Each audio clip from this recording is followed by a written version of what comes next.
आपको समझ में आया? हम जब मरते हैं, मैं मुख्य समझा रहा हूँ आपको। जी जी जी। जब हम मरते हैं तो मरने के उपरांत एक हमारा छोटा सा एक सूक्ष्म शरीर होता है। सिर्फ फर्क इतना है कि अब ये 5 तत्वों का बना है जी, उसमें 5 तत्व नहीं होते, सूक्ष्म होता है जी। सूक्ष्म उसमें 3 तत्व होते हैं। अच्छा वायु, अग्नि, आकाश। अच्छा जल पृथ्वी तत्व गायब। अच्छा और जिस चीज में जल और पृथ्वी तत्व गायब हो जी, तो ये कहानी होती है। और लेकिन अगर जिंदा में आपने नहीं काम किया तो आप भटकते रहोगे, भटकते रहोगे, लात घूसा खाते रहोगे जी।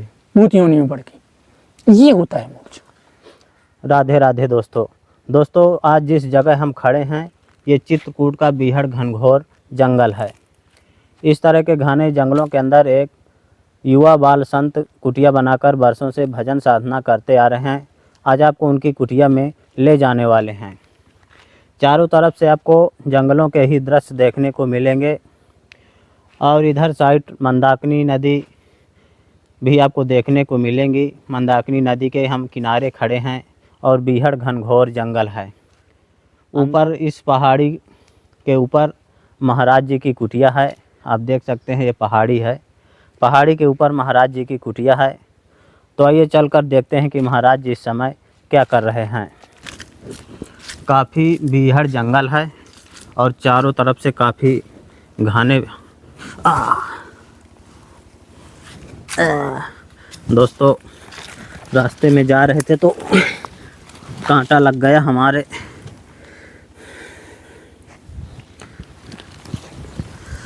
क्योंकि रास्ते में कांटे भी पड़े हुए हैं, हमने देखा नहीं, कांटे में पाँव रख दिया। तो आइए चलते हैं सीधा। तो यहाँ से दोस्तों हमें इस पहाड़ी के ऊपर जाना है। आप देख रहे हैं तो रास्ता भी ख़तरनाक है क्योंकि यहाँ कोई आता जाता नहीं है, इसलिए रास्ता भी नहीं है। इस तरह पत्थरों से होते हुए हमें सीधा ऊपर की ओर जा रहे हैं। फाइनली दोस्तों हम कुटिया के बाहर आ गए हैं। ये देखें महाराज जी की कुटिया है इधर, और महाराज जी की हमें कुटिया भी मिल गई है कि दीपक दास जी महाराज इस तरह के जंगलों के अंदर कुटी बनाकर वर्षों से भजन साधना करते आ रहे हैं। और आपको बता दें कि बहुत ही ज्ञानी और दिव्य संत हैं। कई लोगों की रिक्वेस्ट भी थी कि इनके कुटिया के दर्शन करवाए जाएं। तो आप लोगों की रिक्वेस्ट पर फाइनली दोस्तों मैं महाराज जी की कुटिया के सामने आकर खड़ा हो गया हूं। तो आइए अंदर चलकर देखते हैं कि महाराज जी इस समय क्या कर रहे हैं। महाराज जी की बिल्कुल साधारण सी कुटिया है। तो आइए चलते हैं सीधा कुटिया के अंदर।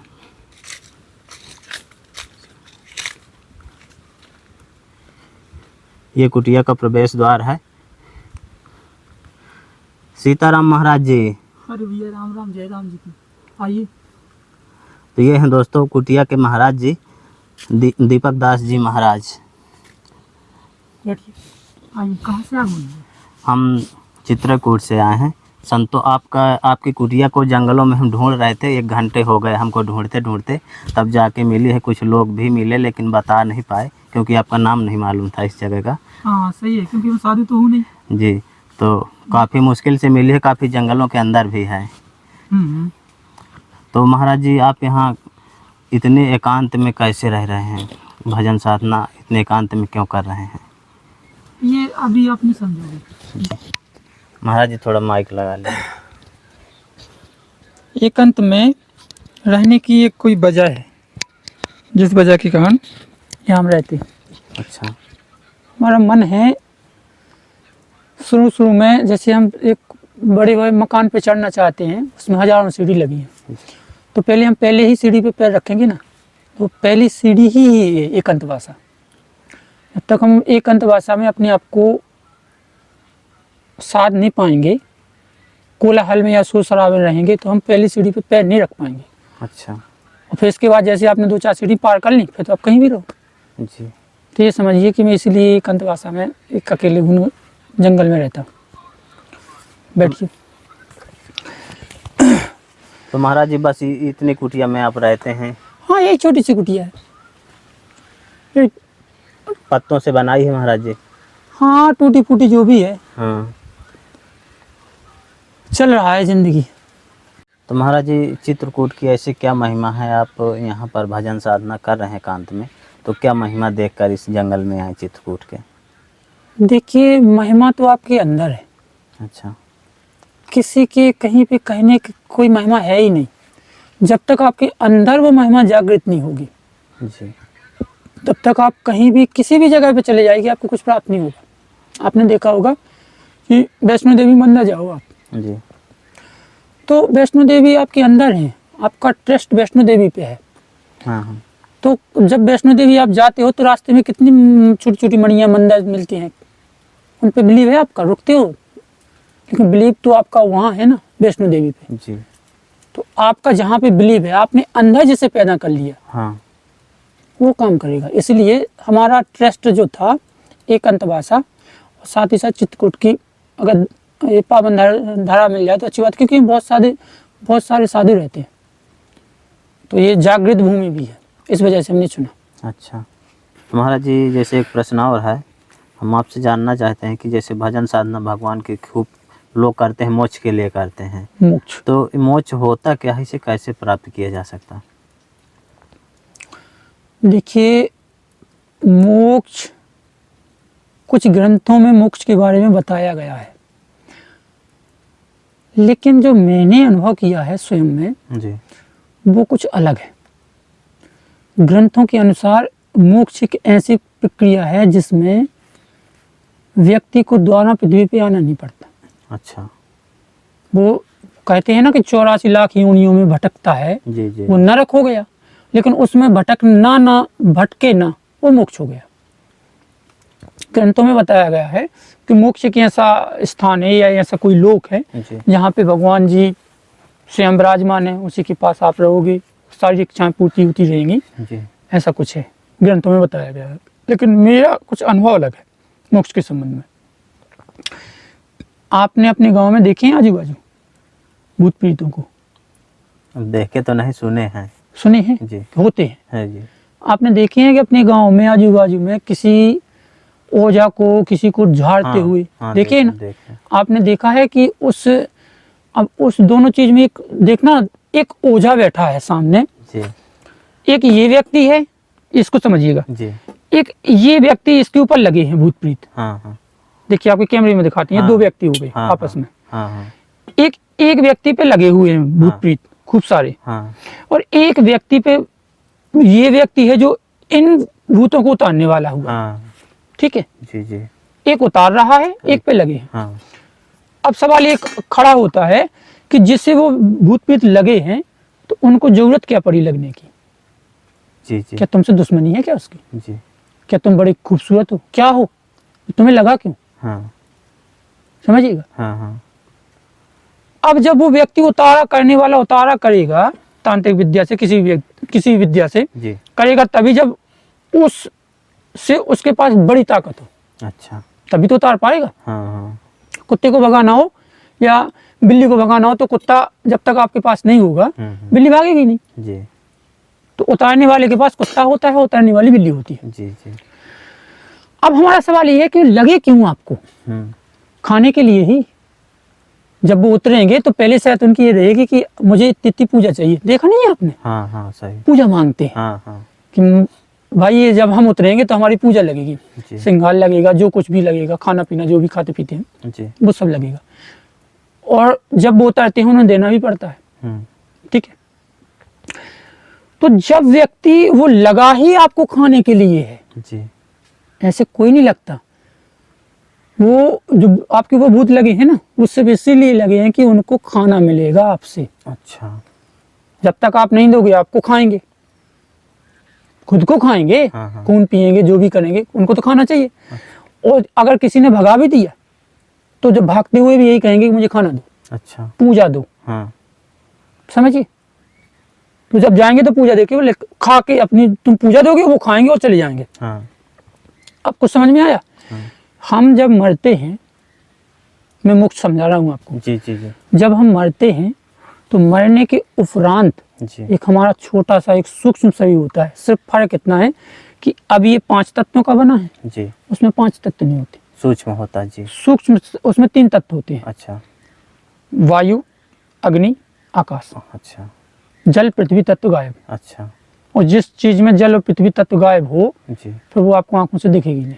हाँ इसलिए वो हमें दिखाई नहीं देती, क्योंकि वो जल जाते हैं दोनों। हाँ हाँ तो जैसे हम जिंदा में ये तम्बाकू खा रहे हैं, जी जी। समझिएगा, तो मरने के उपरांत भी आपको तम्बाकू की ही लत लगेगी, आप तम्बाकू ही खाओगे। अच्छा महाराज जी।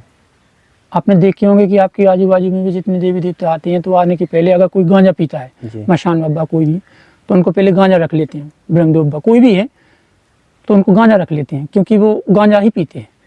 तो जो जब जिंदा थे तब वो गांजा पीते थे, इसलिए मरने के बाद वो गांजा ही मांगेंगे। अच्छा। तो जब हम मरते हैं ना, तो हमारी जो नीड है, आवश्यकता जो अभी है, हाँ हाँ। वो मरने के उपरांत भी रहती है। अच्छा। ठीक है। अब हमें मोक्ष क्यों चाहिए? जैसे अब अगर मरने के बाद हमारी ऐसे या तो हम छुट्टा सांड फिरें, हमें जरूरत ही क्या है मोक्ष की? भाई जहाँ कहीं पे अगर पूरी तलती हुई देख लें तो बढ़िया खाओ तो बिंदास। पर एक उस दुनिया की एक मर्यादा भी है कि जब तक आपको दिया ना जाए, जैसे हमारे पास लड्डू रखा है, तो जब तक हम लड्डू कहेंगे नहीं कि लो भोलेनाथ स्वाहा, भोलेनाथ वो लड्डू ले नहीं सकते। हाँ। ये रखा है वो ले नहीं सकते। ये उस दुनिया की एक मर्यादा है। अच्छा। सूक्ष्म दुनिया की, भूत प्रेतों की, वो ये लड्डू खा नहीं सकते जब तक हम खुद नहीं कहेंगे कि लो जी जी खाओ, स्वाहा नहीं देंगे कि प्रभु आपके लिए है, तब तक वो लड्डू नहीं खा सकते। हाँ।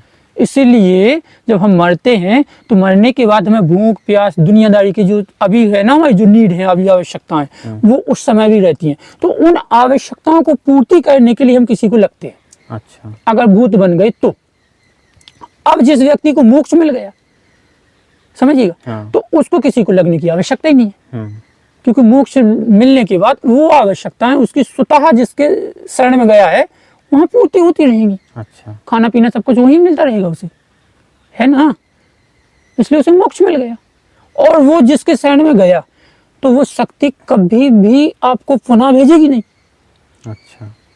कि जाओ, भेजेगी नहीं, क्योंकि उसके मित्र मंडली में शामिल हो गए ना गणों में। जैसे आपने देखो बजरंगबली के कितने गण हैं, राम जी के कितने गण हैं, शंकर जी के कितने गण हैं, तो उन गणों में वो शामिल कर लेता है। अच्छा। ठीक है। अब मैं बताता हूँ, अब मोक्ष आपने अपनी जिंदगी में जिंदा रहते हुए अगर किसी शक्ति से तालमेल नहीं बनाया, अच्छा, समझिएगा बड़ी गौरता से, हाँ हाँ, आपने किसी की साधना नहीं की, कोई शक्ति से आपने तालमेल नहीं बनाया, तो मरने के उपरांत अगर नहीं बनाया तो कोई शक्ति आपको अंगीकृत नहीं करेगी, अपने साथ नहीं रखेगी। अच्छा, इसलिए आप भटकोगे, और भटकने का तात्पर्य फिर वही गति होगी जैसे भूत प्रीत की योनि में आप चले जाओगे, लगते फिरोगे किसी को, जब भूख लगी हाँ, किसी को लगोगे, हाँ, प्यास लगी किसी को परेशान करोगे। अगर जिंदा में किसी से तालमेल बना लिया, किसी शक्ति को साध लिया, तो मरने के उपरांत वो शक्ति आपको, जैसे मरोगे आपके सूक्ष्म शरीर को अपने साथ गणों के रूप में रख लेगी अपने पास। अच्छा, तो वो शक्ति आपको जिंदगी मतलब हर समय आपकी सारी आवश्यकताएं पूर्ति करती रहेगी। अच्छा, जैसे शिव जी को आप प्रसाद लगाते हो, सभी लगाते हैं, जी, किसी भी देवता को आप प्रसाद लगाते हो, वो देवता थोड़ी खाता है, उसके साथ जो रहने वाले व्यक्ति हैं, भूत प्रेत गण, जो भी उनके गण हैं, हाँ हाँ, उन गणों को जैसे तुमने लगाया, हाँ, वो गण आके ले गए, खा गए, अच्छा, समझिएगा। तो उनको किसी को लगने की आवश्यकता नहीं पड़ती, उनको हजारों जगह से खाना मिलता रहता है। वो हो गया मोक्ष, जी, कि हमारी जो अभी की आवश्यकताएं हैं वो मरने के उपरांत वो आवश्यकताएं पूर्ति होती रहें, जी, हमारा मन भटके ना, हम किसी को लगे नहीं, खाना पीना भूख प्यास चीज़ों से हम परेशान ना हो, वो होता है मोक्ष। वो तभी मिल पाता है जब मरने के उपरांत कोई शक्ति अपने साथ रख ले, और जब वो शक्ति तभी रखेगी जब जिंदा में आप उस शक्ति का आह्वान करोगे या उससे कनेक्टिविटी जोड़ोगे। अगर ये नहीं काम किया तो फिर मरने के उपरांत कोई शक्ति आपको पास नहीं रखेगी, और ना रखने की वजह से आप भूत योनि में जाओगे, भटकोगे, लगोगे। यही मोक्ष है, यही सब है, मेरा अंदाज ये है। अब ये सवाल ये है कि राम जी की आराधना, राम जी ही मोक्ष दे पाते हैं, कृष्ण जी मोक्ष दे पाते हैं। अरे भैया क्या दुनियादारी में पड़ रहे हो, आपकी तो जो आवश्यकताएं पूरी हो, सवाल तो ये है कि जो हम जिंदा में हमें जो चाहिए मरने के उपरांत भी मिलता रहे, हमारी आवश्यकताएं पूर्ति होती रहे। तो कोई भी शक्ति मोक्ष देने में कामयाब है। भाई तुम्हें तो अपनी आवश्यकताएं पूरी करनी है ना, तो देवी मैया को आप साध लो, मरने के बाद वो भी अपने साथ रख लेगी। जब वो साथ रख लेगी वो सब तुम्हें मिलेगा जो अभी आपको चाहिए। राम जी को साधोगे तो वो भी मरने के बाद अपने साथ रख लेगा, वो जो अभी चाहिए वो भी देंगे। सारे देवी देवता जिनको हम पूजते हैं, मानते हैं, दुनिया में आज जो चल रहा है, सब होम अठवाई देते हैं ना जिनको, वो सारी शक्तियों के पास रहने के बाद आपको खाना पीना मिलेगा, यानी आपका मोक्ष हो गया। फिर वो शक्ति आपको पुनः पृथ्वी पे आने नहीं देगी।